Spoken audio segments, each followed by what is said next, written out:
আসসালামু আলাইকুম ওয়া রাহমাতুল্লাহ। ভাই আমার, বোন আমার, জীবনের এক একটা দিন আমরা কি নিয়ে কাটিয়ে দিই? চিন্তায়, ভয়েতে, দুশ্চিন্তায়। অথচ যিনি আমাদের রিজিকের মালিক, ভবিষ্যতের মালিক, হৃদয়ের শান্তির মালিক, তিনি তো এক মুহূর্তের জন্য আমাদেরকে ছেড়ে দেননি। আজ আপনাদের শোনাবো আব্দুল্লাহ নামের এক তরুণের গল্প, যার জীবন একসময় অন্ধকারে ডুবেছিল, কিন্তু আল্লাহর রহমতের আলো তাকে এমনভাবে বদলে দিল যা শুনলে আপনার হৃদয় নরম হয়ে যাবে, চোখে পানি এসে যাবে। বাংলাদেশের উত্তরের একটি শান্ত ছোট্ট গ্রাম, চারদিকে ধানের ক্ষেত, পাখির ডাক, সরু মাটির রাস্তা। সেই গ্রামের এক 25 বছরের সাধারণ ছেলে আব্দুল্লাহ। ছেলেটা খুব হাসি খুশি ছিল না। সবসময় মনে একটা প্রশ্ন, আমার জীবন কি কখনো বদলাবে? তার বাবা একজন দিনমজুর, প্রতিদিন ভোরে বের হন, সন্ধ্যায় ক্লান্ত শরীর নিয়ে ঘরে ফেরেন। মা গ্রামের স্কুলে আয়া হিসেবে কাজ করেন। 2 ভাই বোন, সবাই মিলেই খুব সাধারণ একটি জীবন।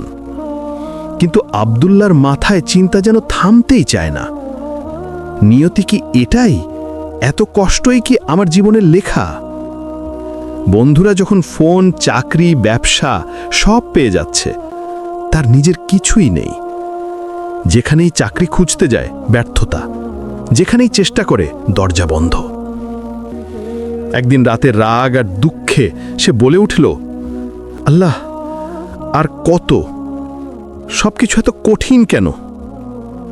সে জানত না এই দুশ্চিন্তাই তাকে আল্লাহর দিকে ফিরিয়ে নেওয়ার দরজা খুলে দেবে।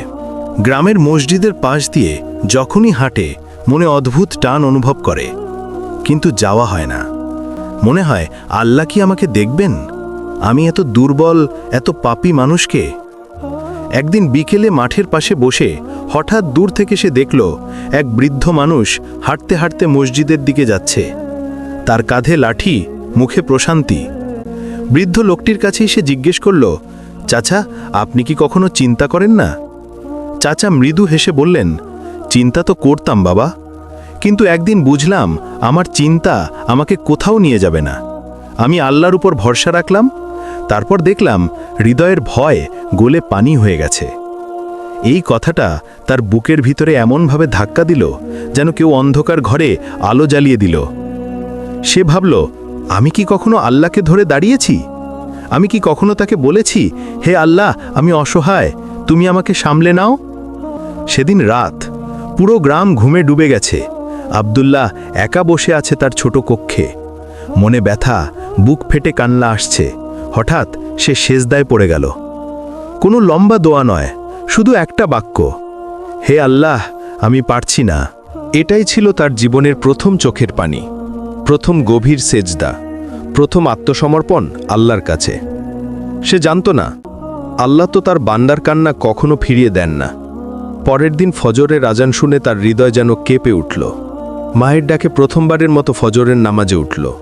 মসজিদে গিয়ে দেখল শান্ত পরিবেশ, কোরআনের তিলাওয়াত, মানুষজনের নরম স্বভাব। তার ভিতরে যেন নতুন একটা জীবন শুরু হলো। ইমাম সাহেব নামাজ শেষে বললেন, যে আল্লাহকে খুঁজে পায় সে আর কখনো একা থাকে না। এই বাক্যটা তার অন্তরকে গলিয়ে দিল। পরদিন তার ফোনে হঠাৎ একটি কল। এক পুরনো বন্ধু জানালো, একটা এনজিওতে চাকরি খালি, চাইলে চেষ্টা করতে পারো। সে হতভম্ব।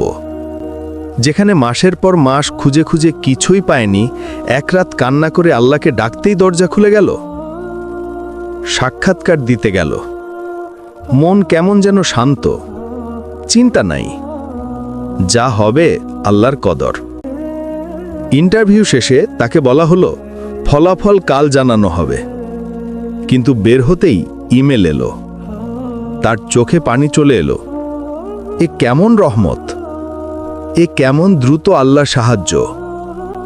বাসায় ফিরে সে তার মাকে জড়িয়ে ধরে বলল, মা, আমি চাকরি পেয়ে গেছি। মায়ের চোখে পানি।